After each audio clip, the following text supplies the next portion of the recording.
ಮನೆಗೆ ಸೊಸೆ ಬಂದ ಮೇಲೆ ಮನೆಯ ಜವಾಬ್ದಾರಿ ಯಾರ ಮೇಲೆ?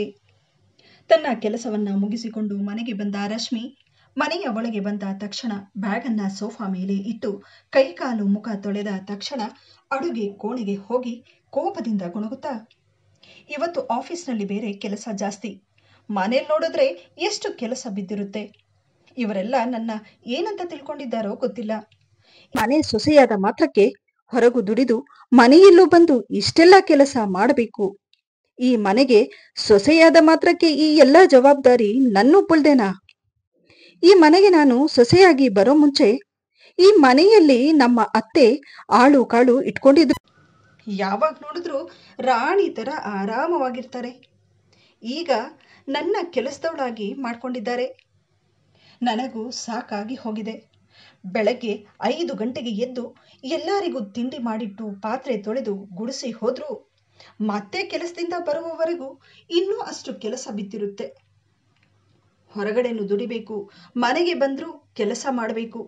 ನಾನು ಯಾವ ಜನ್ಮದಲ್ಲಿ ಏನು ಪಾಪ ಮಾಡಿದ್ನೋ? ಛೇ, ಅಟ್ಲೀಸ್ಟ್ ಅತ್ತೆ ಆದ್ರೂ ಮನೆಯಲ್ಲಿರ್ತಾರೆ. ಮನೇಲಿ ಚಿಕ್ಕ ಪುಟ್ಟ ಕೆಲಸನಾದ್ರೂ ಮಾಡಿ ಇಡೋದಲ್ವಾ? ಎಲ್ಲ ಕೆಲಸನೂ ನಾನೊಬ್ಬಳೇ ಮಾಡಬೇಕು ಅಂದ್ರೆ ಹೇಗೆ? ನಾನು ಕೂಡ ಮನುಷ್ಯಳೇ. ಆಫೀಸ್ನಿಂದ ಸುಸ್ತಾಗಿ ಮನೆಗೆ ಬರುವವರೆಗೂ ಇಷ್ಟೊತ್ತಾಗುತ್ತೆ. ಮನೆಗೆ ಬಂದ ತಕ್ಷಣ ಮತ್ತೆ ಅಡುಗೆ ಕೆಲಸ ಮಾಡಿ ಉಳ್ದಿರೋ ಕೆಲಸ ಮಾಡುವವರೆಗೂ ರಾತ್ರಿ ಆಗುತ್ತೆ. ನನ್ನ ಬಗ್ಗೆ ಯೋಚನೆ ಮಾಡೋದಕ್ಕೂ ನನಗೆ ಟೈಮ್ ಸಿಗ್ತಾ ಇಲ್ಲ ಎಂದು ಹೇಳಿ ಗೊಣಗುತ್ತಾ ಪಾತ್ರೆಗಳನ್ನು ತೊಳೆಯುತ್ತಿರುತ್ತಾಳೆ. ಇನ್ನು ಅವಳ ಅತ್ತೆಗೆ ಸೊಸೆ ಇಷ್ಟು ಕೋಪದಲ್ಲಿ ಮಾತನಾಡುತ್ತಿರುವುದು ಯಾಕೆ ಅನ್ನೋದು ಚೆನ್ನಾಗಿ ಗೊತ್ತಿತ್ತು. ಆದರೂ ಸೊಸೆಯ ಮಾತಿಗೆ ಅವರು ಏನೂ ಪ್ರತಿಕ್ರಿಯಿಸುತ್ತಿರಲಿಲ್ಲ. ಯಾಕೆಂದರೆ ಸೊಸೆ ಕೆಲಸಕ್ಕೆ ಹೋದ ಮೇಲೆ ಬೆಳಗ್ಗಿನಿಂದ ಸಂಜೆಯವರೆಗೂ ಅವರ ಕೈಯಲ್ಲಿ ಎಷ್ಟಾಗುತ್ತೋ ಅಷ್ಟು ಮನೆಯ ಕೆಲಸವನ್ನ ಅವರು ಕೂಡ ಮಾಡುತ್ತಿದ್ರು. ಒಂದು ಕಡೆ ವಯಸ್ಸಾಗಿದೆ, ಮನೆಯಲ್ಲಿ ಹೆಚ್ಚು ಕೆಲಸ ಮಾಡುವಷ್ಟು ಶಕ್ತಿ ಅವರಿಗಿರ್ಲಿಲ್ಲ. ಹಾಗಾಗಿ ಅವರ ಕೈಯಲ್ಲಿ ಆದಷ್ಟು ಕೆಲಸವನ್ನ ಮಾಡಿ ಸುಮ್ಮನಿರ್ತಿದ್ರು. ಸಂಜೆ ಹೊತ್ತು ಸ್ವಲ್ಪ ಹೊತ್ತು ವಾಕಿಂಗ್ ಹೋಗುತ್ತಿದ್ರು. ಇನ್ನು ಅವರ ಸೊಸೆಯ ಬಗ್ಗೆ ಹೇಳುವುದಾದರೆ, ವಾಸ್ತವವಾಗಿ ಅವರ ಸೊಸೆ ತುಂಬಾ ಓದಿರೋ ಹುಡುಗಿಯಾಗಿದ್ಲು. ಹಾಗಾಗಿ ಅವಳ ಯೋಚನೆ ಕೂಡ ಹಾಗೆ ಇತ್ತು. ರಶ್ಮಿ ಒಳ್ಳೆಯ ಶಿಕ್ಷಣವನ್ನ ಪಡೆದು ತನ್ನ ಕಾಲ್ ಮೇಲೆ ತಾನು ನಿಲ್ಲಬೇಕು ಅನ್ನುವ ಕನಸು ಅವಳದಾಗಿತ್ತು. ಹಾಗಾಗಿ ಅವಳ ಓದು ಮುಗಿದ ನಂತರ ಅವಳಿಗೆ ತಕ್ಕ ಕೆಲಸಕ್ಕೆ ಅರ್ಜಿಯನ್ನು ಕೂಡ ಹಾಕಲು ಶುರು ಮಾಡಿದ್ಲು. ಆದರೆ ಅಷ್ಟರಲ್ಲಿ ವಿನೋದ್ ಅನ್ನೋ ಹುಡುಗನ ಜೊತೆ ಅವಳ ಮದುವೆ ನಿಶ್ಚಯವಾದಾಗ ರಶ್ಮಿ ಎಲ್ಲರ ಮುಂದೆ ಅವಳ ಬೇಡಿಕೆಯನ್ನ ಮುಂದಿಟ್ಟಿದ್ಲು. ಮದುವೆಯಾದ ನಂತರ ನನಗೆ ಒಳ್ಳೆ ಕೆಲಸ ಸಿಕ್ಕಿದ್ರೆ ನಾನು ಕೆಲಸಕ್ಕೆ ಹೋಗ್ತೀನಿ ಅನ್ನೋ ವಿಷಯವನ್ನು ಎಲ್ಲರ ಮುಂದೆ ಸ್ಪಷ್ಟವಾಗಿ ಹೇಳಿದ್ಲು. ನಾನು ಕೆಲಸಕ್ಕೆ ಹೋಗೋದ್ರಲ್ಲಿ ಯಾರ ಅಭ್ಯಂತರವೂ ಇರಬಾರದು ಎಂದು ಹೇಳಿದ್ದನ್ನು ಕೇಳಿ ಅವಳಿಗೆ ಮದುವೆಯಾಗುವ ಹುಡುಗನಿಗೆ ಅವಳು ಕೆಲಸಕ್ಕೆ ಹೋಗುವುದರಲ್ಲಿ ಯಾವುದೇ ರೀತಿ ತೊಂದರೆ ಇರಲಿಲ್ಲ. ಹಾಗೆಯೇ ಅವನ ತಂದೆ ತಾಯಿಗೂ ನಮ್ಮ ಮನೆಗೆ ಸೊಸೆಯಾಗಿ ಬರುವವಳು ಒಳ್ಳೆ ಕೆಲಸದಲ್ಲಿದ್ರೆ ನಮಗೂ ಹೆಮ್ಮೆನೆ ಎನ್ನುವ ಮಾತನ್ನ ಹೇಳುತ್ತಾ ಸಂತೋಷದಿಂದ ಮದುವೆಯನ್ನ ಮಾಡ್ತಾರೆ. ಮದುವೆಯ ನಂತರ ವಿಧಿ ವಿಧಾನಗಳು ಮುಗಿದು ಕೊನೆಗೆ ರಶ್ಮಿ ಈ ಮನೆಗೆ ಎಷ್ಟು ಕನಸುಗಳನ್ನ ಹೊತ್ತು ಸೊಸೆಯಾಗಿ ಬರ್ತಾಳೆ. ಇನ್ನು ಮದುವೆಯಾದ ಮೇಲೆ ಅವಳು ತನ್ನ ಕೆಲಸಕ್ಕಾಗಿ ತನ್ನ ಪ್ರಯತ್ನವನ್ನ ಮುಂದುವರಿಸ್ತಾಳೆ. ಮದುವೆಯಾದ 3 ತಿಂಗಳಿಗೆ ಅವಳ ಪ್ರಯತ್ನದ ಪ್ರಕಾರ ಒಳ್ಳೆ ಕೆಲಸ ಸಿಗುತ್ತೆ. ಅವಳಿಗೂ ಕೂಡ ಇಷ್ಟು ಒಳ್ಳೆ ಕೆಲಸ ಸಿಕ್ಕಿದೆ ಅನ್ನೋ ಸಂತೋಷ ಇತ್ತು. ಆದರೆ ಅವಳ ಅತ್ತೆ, ತಮ್ಮ ಸೊಸೆ ಕೆಲಸಕ್ಕೆ ಹೋಗೋದ್ರಲ್ಲಿ ನನಗೆ ಯಾವುದೇ ಅಭ್ಯಂತರವಿಲ್ಲ, ಆದರೆ ನನಗೂ ವಯಸ್ಸಾಗಿದೆ, ಮನೆಯ ಎಲ್ಲ ಕೆಲಸವನ್ನ ಮಾಡಲು ನನ್ನ ಕೈಯಲ್ಲಿ ಆಗೋದಿಲ್ಲ ಎನ್ನುವ ಮಾತನ್ನ ಮನೆಯವರ ಮುಂದೆ ಸ್ಪಷ್ಟವಾಗಿ ಹೇಳ್ಬಿಡ್ತಾರೆ. ಇತ್ತ ತಾಯಿ ಹೇಳಿದ ಮಾತನ್ನ ಕೇಳಿ ಮಗ ಆಶ್ಚರ್ಯದಿಂದ ತಾಯಿಯ ಬಳಿ ಹೇಳ್ತಾನೆ, ಅಮ್ಮ, ನಿನಗೆ ಗೊತ್ತಾ ರಶ್ಮಿಗೆ ಈ ಕೆಲಸ ಸಿಗೋದಕ್ಕೆ ಅವಳು ಎಷ್ಟು ಕಷ್ಟಪಟ್ಟಿದ್ದಾಳೆ ಅಂತ ಹೇಳಿ. ಈಗ ನೀನು ಹೀಗೆ ಹೇಳಿದ್ರೆ ಹೇಗೆ ಹೇಳು ಎಂದು ಮಗ ಹೇಳಿದ್ದನ್ನು ಕೇಳಿ ಮಗನ ಮಾತಿಗೆ ತಾಯಿ ಹೇಳ್ತಾರೆ, ನೋಡಪ್ಪ ಮಗನೇ, ನಾನೇನು ಮನೆ ಕೆಲಸವನ್ನೆಲ್ಲ ರಶ್ಮಿನೇ ಮಾಡಲಿ ಅಂತ ನಾನೇನು ಹೇಳ್ತಿಲ್ಲ. ನನ್ನ ಕೈಯಲ್ಲಿ ಎಷ್ಟಾಗುತ್ತೋ ಅಷ್ಟು ನಾನು ಕೂಡ ಸಹಾಯ ಮಾಡ್ತೀನಿ. ನೋಡು, ನನಗೇನು ಈಗ ವಯಸ್ಸು ಬರ್ತಿದ್ಯಾ? ಮನೆಯ ಎಲ್ಲ ಕೆಲಸ ಮಾಡುವಷ್ಟು ಶಕ್ತಿ ನನಗಿಲ್ಲ. ನನಗೂ ವಯಸ್ಸಾದಂತೆ ಮನೆಯಲ್ಲಿ ಕೆಲಸವನ್ನೆಲ್ಲ ಮಾಡೋ ಸಾಮರ್ಥ್ಯ ಕ್ರಮೇಣ ಕಡಿಮೆಯಾಗ್ತಿದೆ. ನೋಡಪ್ಪ, ಇರುವುದನ್ನ ಹೇಳ್ತಿದ್ದೀನಿ. ಮನೆಯ ಎಲ್ಲ ಕೆಲಸ ಮಾಡುವಷ್ಟು ಶಕ್ತಿ ನನಗಿಲ್ಲ. ಹಾಗಂತ ಹೇಳಿ ನಾನು ಸುಮ್ಮನೆ ಇರೋದಿಲ್ಲ. ನನ್ನ ಕೈಲಾದಷ್ಟು ಖಂಡಿತ ಮಾಡ್ತೀನಿ ಎಂದು ರಶ್ಮಿ ಅತ್ತೆ ಹೇಳ್ತಾರೆ. ಆದರೆ ಇದನ್ನೆಲ್ಲ ಕೇಳಿದ ರಶ್ಮಿಗೆ ಇಷ್ಟು ಕಷ್ಟಪಟ್ಟು ಹುಡುಕಿದ ಕೆಲಸವನ್ನ ಬಿಡಲು ಅವಳಿಗೆ ಮನಸ್ಸಿಲ್ಲ. ಹಾಗೂ ತನ್ನ ಕನಸುಗಳೊಂದಿಗೆ ಅವಳು ರಾಜಿ ಮಾಡಿಕೊಳ್ಳುವುದು ಅವಳಿಗೆ ಇಷ್ಟ ಇರಲಿಲ್ಲ. ಹಾಗಾಗಿ ಇದನ್ನೆಲ್ಲ ಯೋಚಿಸಿ ಮನೆ ಕೆಲಸ ಮಾಡಲು ಮನೆಯಲ್ಲಿ ಒಬ್ಬ ಕೆಲಸದವಳನ್ನ ನೇಮಿಸುತ್ತಾರೆ.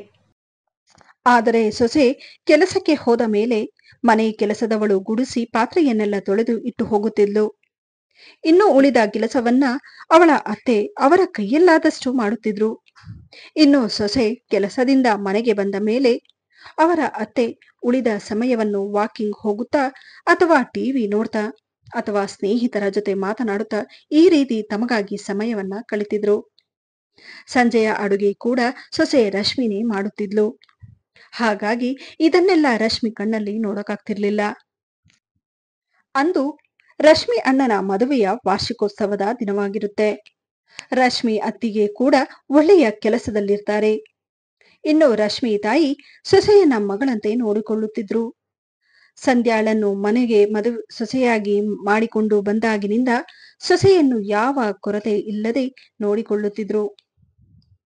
ತನ್ನ ಸೊಸೆಯ ಬಗ್ಗೆ ಹೊಗಳುತ್ತಾ ಅವರು ಎಲ್ಲರ ಮುಂದೆ ಹೇಳುತ್ತಿದ್ರು, ನಮ್ಮ ಮನೆಗೆ ಸೊಸೆ ಬಂದಿದ್ದಾಳೆ ಅಂತ ಹೇಳಿ ಪ್ರತಿಯೊಂದು ಜವಾಬ್ದಾರಿನ ಅವಳ ಮೇಲೆ ಹಾಕುವುದು ಎಷ್ಟು ಸರಿ? ನಾನು ನನ್ನ ಸೊಸೆಯನ್ನ ಮಗಳಂತೆ ನೋಡ್ಕೊಳ್ತೇನೆ. ಅವಳು ಕೂಡ ನಮ್ಮ ಹಾಗೆ ಒಂದು ಹೆಣ್ಣು. ನನ್ನ ಸೊಸೆಗೆ ಸಂಪೂರ್ಣ ಸ್ವಾತಂತ್ರ್ಯ ಕೊಡ್ತೇನೆ ಎಂದು ಹೇಳುತ್ತಾ ಅವರ ಸೊಸೆಯ ತಲೆಯ ಮೇಲೆ ಕೈಯಿಟ್ಟು ಪ್ರೀತಿಯಿಂದ ಮುದ್ದಿಸುತ್ತಾ ರಶ್ಮಿ ತಾಯಿ ಅವರ ಸೊಸೆಯನ್ನ ಹೊಗಳುತ್ತಿದ್ರು. ಇತ್ತ ರಶ್ಮಿ ತಾಯಿಯ ಮನಸ್ಸಿನಲ್ಲಿ ತಮ್ಮ ಸೊಸೆಯ ಬಗ್ಗೆ ಇರುವಂತಹ ಆಲೋಚನೆಯನ್ನ ನೋಡಿ ತನ್ನ ತಾಯಿಯ ಬಗ್ಗೆ ಅವಳಿಗೆ ಹೆಮ್ಮೆಯಾಗುತ್ತಿತ್ತು. ತನ್ನ ತಾಯಿ ಎಷ್ಟು ಮುಗ್ಧ ಮನಸ್ಸಿನವರು. ಮದುವೆಯಾದ 8 ದಿನಕ್ಕೆ ರಶ್ಮಿ ಅತ್ತಿಗೆ ಕೆಲಸಕ್ಕೆ ಹೋಗುತ್ತಾರೆ. ಇನ್ನು ಸೊಸೆ ಕೆಲಸಕ್ಕೆ ಹೋಗುತ್ತಿರುವ ಕಾರಣ ಅವಳ ಅತ್ತೆ ಕೂಡ ಸೊಸೆ ಕೆಲಸಕ್ಕೆ ಹೊರಡುವ ಮುಂಚೆ ಅತ್ತೆ ಎದ್ದು ಸೊಸೆ ಹಾಗೂ ಮಗನಿಗೆ ಬೇಕಾಗಿರುವ ತಿಂಡಿಯನ್ನ ಮಾಡಿ ಟಿಫನ್ ಬಾಕ್ಸ್ ಕೂಡ ಕಟ್ಟುತ್ತಿದ್ರು. ತನ್ನ ಸೊಸೆಯ ಬೇಕು ಬೇಡಗಳನ್ನೆಲ್ಲ ನೋಡಿಕೊಳ್ಳುತ್ತಿದ್ರು. ಮತ್ತೆ ಸೊಸೆ ಕೆಲಸದಿಂದ ಮನೆಗೆ ಬರುವ ಮುಂಚೆ ಮನೆಯ ಎಲ್ಲಾ ಕೆಲಸವನ್ನ ಮಾಡ್ತಿದ್ರು. ಇತ್ತ ಸೊಸೆಗೂ ತನ್ನ ಅತ್ತೆ ಕೊಡುತ್ತಿದ್ದ ಪ್ರೀತಿಯನ್ನು ನೋಡಿ ತುಂಬಾನೇ ಸಂತೋಷವಾಗಿತ್ತು. ಮದುವೆಯಾದ ಕೆಲವು ದಿನಗಳು ಮನೆಯಲ್ಲಿ ಎಲ್ಲವೂ ಸರಿಯಾಗಿಯೇ ನಡೆಯುತ್ತಿತ್ತು. ಕಾಲ ಕಳೆದಂತೆ ಪರಿಸ್ಥಿತಿ ಬದಲಾಗತೊಡಗಿತ್ತು. ದಿನ ಕಳೆದ ಹಾಗೆ ರಶ್ಮಿ ತಾಯಿ ಕೂಡ ಕುಗ್ಗತೊಡಗಿದ್ರು. ಮನೆಯಲ್ಲಿ ದಿನವಿಡೀ ಕೆಲಸ ಮಾಡಿ ತುಂಬಾನೇ ಸುಸ್ತಾಗುತ್ತಿದ್ರು. ಮನೆಯ ಎಲ್ಲಾ ಕೆಲಸ ಮಾಡುವುದು ತುಂಬಾನೇ ಕಷ್ಟ ಆಗುತ್ತಿತ್ತು. ಇತ್ತ ಸೊಸೆ ತಾನಾಯ್ತು ಆಫೀಸ್ ಆಯ್ತು ಅನ್ನೋ ಹಾಗೆ ಇರುತ್ತಿದ್ಲು. ಹಾಗಾಗಿ ಮನೆಯ ಕೆಲಸ ಮಾಡುವ ಅಭ್ಯಾಸನೇ ತಪ್ಪಿ ಹೋಗಿತ್ತು. ಎಷ್ಟೋ ಸಲ ರಶ್ಮಿ ತನ್ನ ತಾಯಿಗೆ ಫೋನ್ ಮಾಡಿದಾಗಲೆಲ್ಲ ಮಗಳ ಬಳಿ 2 ನಿಮಿಷ ಮಾತನಾಡುವಷ್ಟು ಬಿಡುವು ಕೂಡ ತಾಯಿಗೆ ಇರ್ತಾ ಇರ್ಲಿಲ್ಲ. ಹೀಗೆ ಒಂದು ದಿನ ರಶ್ಮಿ ತಾಯಿ ಸೊಂಟ ನೋವಿನಿಂದ ಮಲಗಿದ್ದಾಗ ಮಗಳ ಫೋನ್ ಬರುತ್ತೆ.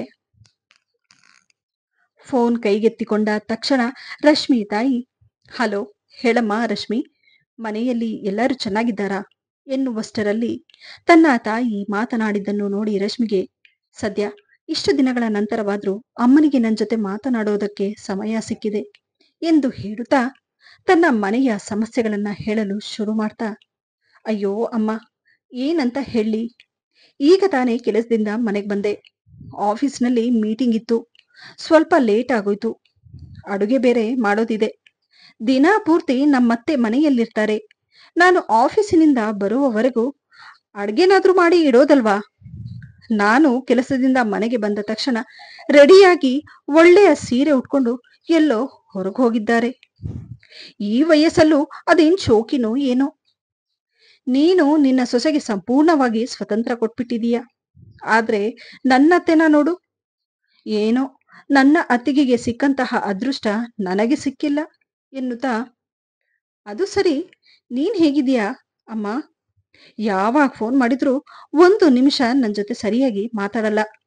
ಮನೆಗೆ ಸೊಸೆ ಬಂದಾಗ್ನಿಂದ ಸೊಸೆ ನನ್ನ ಮಗಳ ಹಾಗೆ ಅಂತ ಹೇಳಿ ಸ್ವಂತ ಮಗಳನ್ನೇ ಮರ್ತ್ಬಿಟ್ಟಿದೀಯಾ? ಮಗಳು ತಾಯಿಯನ್ನು ಅಷ್ಟು ಕೇಳುವುದೇ ತಡ. ಅವಳ ತಾಯಿಯ ಕಣ್ಣುಗಳು ಕಣ್ಣೀರಿನಿಂದ ತೇವವಾದವು. ಹಾಗೂ ರಶ್ಮಿಯ ತಾಯಿ ಮಗಳ ಮಾತನ್ನ ಕೇಳಿ ಕಟುಕವಾಗಿ ಕಣ್ಣೀರು ಹಾಕಲು ಶುರು ಮಾಡಿದ್ರು. ತನ್ನ ತಾಯಿ ಅಳುತ್ತಿರುವುದು ಕೇಳಿ ರಶ್ಮಿಯ ಹೃದಯವು ಕಂಪಿಸುತ್ತದೆ. ತಕ್ಷಣವೇ, ಅಮ್ಮ, ಯಾಕಮ್ಮ, ಏನಾಯ್ತು? ಯಾಕೆ ಅಳ್ತಿದೀಯಾ? ಮನೇಲಿ ಯಾರಾದ್ರೂ ಏನಾದ್ರೂ ಹೇಳಿದ್ರಾ? ಅತ್ತಿಗೆ ಜೊತೆ ಏನಾದ್ರೂ ಜಗಳ ಆಯ್ತಾ ಎಂದು ಮಗಳು ತಾಯಿಯ ಬಳಿ ಜಡಪಡಿಸುತ್ತಾ ಕೇಳಿದ್ದನ್ನು ನೋಡಿ ತಾಯಿ ಹೇಳುತ್ತಾರೆ, ನಾನು ಏನ್ ಹೇಳಪ್ಪ, ಏನ್ ಮಾತಾಡ್ಬೇಕು ಅನ್ನೋದು ನನಗೆ ಅರ್ಥ ಆಗ್ತಿಲ್ಲ. ನಿನ್ನ ಅತ್ತಿಗೆನ ನಾನು ಯಾವತ್ತಿಗೂ ಈ ಮನೆ ಸೊಸೆ ಅಂತ ತಿಳ್ಕೊಂಡೇ ಇಲ್ಲ. ಅವಳನ್ನ ನಾನು ಮಗಳ ಹಾಗೆ ನೋಡ್ಕೊಂಡೆ. ಅವಳು ಕೆಲಸಕ್ಕೆ ಹೋಗ್ತಾಳೆ, ಅವಳಿಗೂ ಆಯಾಸ ಆಗಿರುತ್ತೆ ಅಂತ ಹೇಳಿ ಅವಳಿಗೆ ಯಾವುದೇ ಕಷ್ಟ ಕೊಡದೆ, ಅವಳಿಗೆ ಯಾವುದೇ ರೀತಿ ತೊಂದರೆ ಆಗಬಾರದು ಅಂತ ಹೇಳಿ ನಾನು ದಿನವಿಡಿಯ ಮನೆಯ ಕೆಲಸವನ್ನೆಲ್ಲ ನಾನೇ ಮಾಡ್ಕೊಳ್ತಿದ್ದೆ. ಇಷ್ಟೆಲ್ಲ ಅವಳನ್ನ ಚೆನ್ನಾಗಿ ನೋಡ್ಕೊಂಡ್ರು ಅತ್ತೆ ಅನ್ನೋ ಗೌರವನೇ ಅವಳಿಗಿಲ್ಲ. ಸ್ವಲ್ಪನೂ ಮರ್ಯಾದೆ ಕೊಡದೆ ಮಾತಾಡ್ತಾಳೆ. ಈ ಮನೆಯಲ್ಲಿ ನಾನು ಬರೀ ಕೆಲಸದವಳಾಗ್ಬಿಟ್ಟಿದ್ದೀನಿ. ಅಡುಗೆ ಮಾಡುವುದಂತೂ ದೂರ, ಒಂದು ಗ್ಲಾಸ್ ನೀರನ್ನು ಕೂಡ ಎತ್ತಿ ಕುಡಿಯೋದಿಲ್ಲ. ಹೋದ್ರೆ ಹೋಗ್ಲಿ, ನಿಮ್ಮ ಅಣ್ಣನಿಗಾದ್ರೂ ಅಡಿಗೆ ಮಾಡಿ ಹಾಕ್ತಾಳೇನೋ ಅಂದ್ರೆ ಅದೂ ಮಾಡೋದಕ್ಕೂ ಕಷ್ಟ ಅವಳ ಕೈಯಲ್ಲಿ. ಬೆಳಗ್ಗೆಯಿಂದ ಹಿಡಿದು ಸಂಜೆಯವರೆಗೂ ಪ್ರತಿಯೊಂದು ಕೆಲಸನೂ ನಾನೇ ಮಾಡ್ಬೇಕು. ಬೆಳಗ್ಗೆ ಹೊತ್ತು ಅವಳಿಗೆ ಟಿಫನ್ ಕಟ್ಟುವುದು ಸ್ವಲ್ಪ ಲೇಟ್ ಆದ್ರೂ ಕೂಡ ಕೋಪದಿಂದ ಗುಣುಗುತ್ತಾಳೆ. ನನ್ನ ಅವಳು ಕೆಲಸದವಳು ಅಂತ ತಿಳ್ಕೊಂಡಿದ್ದಾಳೆ. ನನಗಂತೂ ತುಂಬಾನೇ ಕಷ್ಟ ಆಗೋಗಿದೆ. ಈ ವಯಸ್ಸಲ್ಲೂ ಇಷ್ಟೆಲ್ಲ ಕಷ್ಟ ಪಡಬೇಕಾ ಅನ್ನಿಸ್ಬಿಟ್ಟಿದೆ. ಏನು ಮಾಡಬೇಕು ಅನ್ನೋದೇ ಅರ್ಥವಾಗ್ತಿಲ್ಲ ಎಂದು ತಾಯಿ ಹೇಳಿದ್ದನ್ನು ಕೇಳಿ ಮಗಳಿಗೆ ಒಂದು ಕ್ಷಣಕ್ಕೆ ಆಶ್ಚರ್ಯವಾಗಿ ಬಿಡುತ್ತೆ. ಆದ್ರೆ ಅಮ್ಮ ಎನ್ನುವಷ್ಟರಲ್ಲಿ ಅವಳ ತಾಯಿ ಹೇಳ್ತಾರೆ, ಇಲ್ಲ ರಶ್ಮಿ, ಇದ್ರಲ್ಲಿ ನಂದೇ ತಪ್ಪು. ನಿಮ್ಮ ತಂದೆ ಹೇಳ್ತಾನೆ ಇದ್ರು, ಅವಳಿಗೂ ಮನೆ ಜವಾಬ್ದಾರಿನ ಕೊಡು. ಅವಳು ಕೆಲಸಕ್ಕೆ ಹೋಗ್ತಾಳೆ ಅಂತ ಹೇಳಿ ಇಷ್ಟೊಂದು ಮುದ್ದಾಡ್ಬೇಡ. ಅವಳಿಗೂ ಕಷ್ಟ ಸುಖ ಅನ್ನೋದು ಗೊತ್ತಾಗ್ಬೇಕು. ಪಶ್ಚಾತ್ತಾಪ ಪಡುವಷ್ಟು ಮುದ್ದು ಮಾಡಬೇಡ. ಎಲ್ಲ ಜವಾಬ್ದಾರಿಗಳನ್ನ ನಿನ್ನ ಮೇಲೆ ತಗೋಬೇಡ ಅಂತ ಎಷ್ಟು ಹೇಳಿದ್ರು ನಾನು ಕೇಳಲಿಲ್ಲ. ಎಷ್ಟಾದ್ರೂ ಅವಳು ನಮ್ಮ ಮಗಳ ಹಾಗೆ ಅಂತ ತಿಳ್ಕೊಂಡು ನಾನು ಕೂಡ ಅವಳನ್ನ ತುಂಬಾ ಚೆನ್ನಾಗಿ ನೋಡ್ಕೊಂಡೆ. ಆದ್ರೆ ಈಗ ತುಂಬಾ ಪಶ್ಚಾತ್ತಾಪ ಪಡ್ತಿದ್ದೇನೆ. ನನಗೆ ಈಗ ಅರ್ಥ ಆಗ್ತಿದೆ, ನಿಮ್ಮ ಅತ್ತೆ ಮಾಡಿದ್ದು ಸರಿ. ಮನೆಯ ಕೆಲಸವನ್ನ ಒಟ್ಟಿಗೆ ಹಂಚಿಕೊಂಡು ಮಾಡುವ ನಿಮ್ಮತ್ತೆಯ ನಿರ್ಧಾರ ಸರಿಯಾಗಿತ್ತು. ಹಾಗಿದ್ದಾಗ ಮಾತ್ರ ಸಮತೋಲನದ ಜೀವನವನ್ನ ಮಾಡುವುದಕ್ಕೆ ಆಗುತ್ತೆ. ಅದೇ ರೀತಿ ಪ್ರತಿಯೊಬ್ಬ ವ್ಯಕ್ತಿಗೂ ವಯಸ್ಸಿನ ಪ್ರಕಾರ ಸ್ವಲ್ಪ ಸಮಯ ಬೇಕು ಎನ್ನುವುದು ಕೂಡ ಅಷ್ಟೇ ಮುಖ್ಯ ಅನ್ನೋದು ನನಗೆ ಅರ್ಥ ಆಗ್ತಿದೆ. ನಾನು ಕೂಡ ನಿಮ್ಮ ಅತ್ತೆಯ ಹಾಗೆ ಬುದ್ಧಿವಂತಿಕೆಯಿಂದ ಆ ಕೆಲಸನ ಅವತ್ತೇ ಮಾಡಿದಿದ್ರೆ ಇವತ್ತು ನನಗೆ ಈ ಪರಿಸ್ಥಿತಿ ಬರ್ತಾ ಇರ್ಲಿಲ್ಲ. ಅವರಂತೆ ನಾನು ಕೂಡ ಸ್ವಾಭಿಮಾನದಿಂದ ಬದುಕುತ್ತಿದ್ದೆ. ನನ್ನ ವಯಸ್ಸಿನ ಈ ಹಂತದಲ್ಲೂ ಸಂಪೂರ್ಣವಾಗಿ ಆನಂದಿಸುತ್ತಿದ್ದೆ ಎಂದು ತಾಯಿ ಹೇಳಿದ್ದನ್ನು ಕೇಳಿ ದುಃಖದಿಂದ ಮಗಳ ಕಣ್ಣಲ್ಲಿ ನೀರು ಬರುತ್ತೆ. ತನ್ನ ತಾಯಿಯ ಈ ಪರಿಸ್ಥಿತಿಯ ಬಗ್ಗೆ ಯೋಚಿಸುತ್ತಾ ಅವಳ ಹೃದಯವು ಭಾರವಾಗುತ್ತಿತ್ತು. ತನ್ನ ತಾಯಿಗೆ ಸಮಾಧಾನದ ಮಾತು ಕೂಡ ಹೇಳಲು ಆಗದೆ ನಡುಗುವ ಕೈಯಿಂದ ಫೋನ್ ಕಟ್ ಮಾಡಿ ಅವಳ ಮನಸ್ಸಿನಲ್ಲಿ ಯೋಚನೆಗಳ ಬಿರುಗಾಳಿ ಎದ್ದಿತು. ಅವಳು ತನ್ನ ತಾಯಿಯ ಜೊತೆ ನಡೆಯುತ್ತಿದ್ದ ಪ್ರತಿಯೊಂದು ವಿಷಯದ ಬಗ್ಗೆ ಯೋಚಿಸುತ್ತಾ ಕಣ್ಣೀರು ಹಾಕತೊಡಗಿದ್ಲು. ಸ್ವಲ್ಪ ಸಮಯದ ನಂತರ ತನ್ನನ್ನು ತಾನು ಸಮಾಧಾನ ಮಾಡಿಕೊಂಡು ತನ್ನ ಕಣ್ಣೀರನ್ನು ಒರೆಸಿಕೊಂಡು ರೂಮಿಂದ ಅಡುಗೆ ಮನೆಗೆ ಅಂತ ಬರ್ತಾಳೆ. ಅವಳ ಮಾವ ಹಾಲ್ನಲ್ಲೇ ಕುಳಿತಿರುವುದನ್ನು ನೋಡ್ತಾಳೆ. ಅಷ್ಟರಲ್ಲಿ ಹೊರಗಡೆ ಎಂದು ಹೋಗಿದ್ದ ಅವಳ ಅತ್ತೆ ಕೂಡ ಬರ್ತಾರೆ. ಹೆಂಡತಿಯನ್ನು ನೋಡಿ ರಶ್ಮಿ ಮಾವ ಮುಗುಳ್ನಗುತ್ತಾ ಹೇಳ್ತಾರೆ, ಅರೆ, ಇದೇನು ಈ ವಯಸ್ಸಲ್ಲೂ ಇಷ್ಟು ಒಳ್ಳೆ ಸೀರೆ ಉಟ್ಕೊಂಡು ಎಲ್ಲಿಗೆ ಹೋಗಿ ಬರ್ತಿದ್ದೀಯಾ ಮಾರಾಯ್ತಿ ಎಂದಾಗ ಅದಕ್ಕೆ ಹೆಂಡತಿ ನಗುತ್ತಾ ಹೇಳ್ತಾರೆ, ಹೇ, ವಯಸ್ಸಾದ ಮಾತ್ರಕ್ಕೆ ಒಳ್ಳೆ ಬಟ್ಟೆ ಹಾಕೊಳ್ಬಾರ್ದು ಅಂತ ಏನಾದ್ರೂ ಇದೆಯಾ? ನಿಮಗೆ ಗೊತ್ತಾ, ನನಗೆ ಮೊದಲಿನಿಂದನೂ ಡ್ರೆಸ್ ಮಾಡ್ಕೊಳ್ಳೋದು ಅಂದ್ರೆ ತುಂಬಾನೇ ಇಷ್ಟ. ಆದ್ರೆ ನನ್ನ ಇಡೀ ಜೀವನನ ಗಂಡ, ಮಕ್ಕಳು, ಮನೆ, ಸಂಸಾರ ಅಂತ ಹೇಳಿ ಮನೆಯ ಜವಾಬ್ದಾರಿಗಳನ್ನ ನಿಭಾಯಿಸ್ತಾ ನನ್ನನ್ನು ನಾನೇ ಮರೆತು ಹೋದೆ. ಈಗ ಉಳ್ದಿರಷ್ಟು ಕಾಲನಾದ್ರೂ ಆದಷ್ಟು ಸಂತೋಷವಾಗಿರೋದಕ್ಕೆ ಪ್ರಯತ್ನ ಪಡ್ತಿದ್ದೀನಿ. ನೋಡಿ, ಇಷ್ಟು ವರ್ಷ ಮಕ್ಕಳು, ಮದುವೆ ಅಂತ ಹೇಳಿ 108 ಜವಾಬ್ದಾರಿಗಳನ್ನ ಹೊತ್ಕೊಂಡು ಇಲ್ಲಿವರೆಗೂ ಜೀವನ ಸಾಗಿಸಿದ್ದೀವಿ. ಸ್ವತಂತ್ರವಾಗಿ ಬದುಕುವ ಹಕ್ಕು ನಮಗಿಲ್ವಾ? ವಯಸ್ಸಾದ ಮೇಲೆ ಪ್ರತಿಯೊಂದು ಹಂತದಲ್ಲೂ ನಮಗೆ ಹೊಸ ಅನುಭವಗಳು ಬರುತ್ತವೆ. ಆದರೆ ನಮಗೆ ಅಂತ ಉಳಿದಿರೋ ಕೆಲವು ಸಮಯವಾದ್ರೂ ಆ ಜೀವನದ ಪ್ರತಿಯೊಂದು ಹಂತದಲ್ಲೂ ನಾವು ಜೀವನವನ್ನ ಆನಂದಿಸಬೇಕು ಎಂದು ಹೇಳಿ ರಶ್ಮಿ ಅತ್ತೆ ಮಾವ ಮಾತನಾಡುತ್ತಿರುವುದನ್ನು ನೋಡಿ ತನ್ನ ತಾಯಿ ಪಡುತ್ತಿದ್ದ ಕಷ್ಟವನ್ನು ಅರ್ಥ ಮಾಡಿಕೊಂಡ ಅವಳ ಮುಖದಲ್ಲಿ ಕೋಪದ ಬದಲು ಸುಂದರವಾದ ನಗು ಕಾಣಿಸಿಕೊಳ್ಳುತ್ತೆ. ಆಗ ಅವಳು ಯೋಚನೆ ಮಾಡಿದ್ದು, ಇಲ್ಲಿ ಅತ್ತೆ ಮಾವ ಅನ್ನೋದಕ್ಕಿಂತ ಮನುಷ್ಯತ್ವದ ಪ್ರಕಾರ ಯೋಚನೆ ಮಾಡಿದಾಗ ಅವಳಿಗೆ ಅರ್ಥವಾಗಿದ್ದು, ಇಲ್ಲಿ ತಪ್ಪು ಯಾರದೂ ಅಲ್ಲ, ಸಮಯ ಸಂದರ್ಭ ಅನ್ನೋದು ಅಂತಹ ಪರಿಸ್ಥಿತಿಯನ್ನ ತಂದು ಬಿಡುತ್ತೆ. ಪ್ರತಿಯೊಂದು ಹೆಣ್ಣು ಮದುವೆಯಾದ ನಂತರ ಮನೆಯ ಜವಾಬ್ದಾರಿಗಳಲ್ಲಿ ಸಿಲುಕುತ್ತಾಳೆ. ವಯಸ್ಸಾದ ಮೇಲಾದ್ರೂ ಅವರಿಗೆ ಸ್ವತಂತ್ರವಾಗಿ ಹಾಗೂ ನೆಮ್ಮದಿಯಿಂದ ಬದುಕುವ ಹಕ್ಕು ಅವರಿಗಿದೆ ಎನ್ನುವುದು ಅವಳಿಗೆ ಅರ್ಥವಾಗುತ್ತದೆ.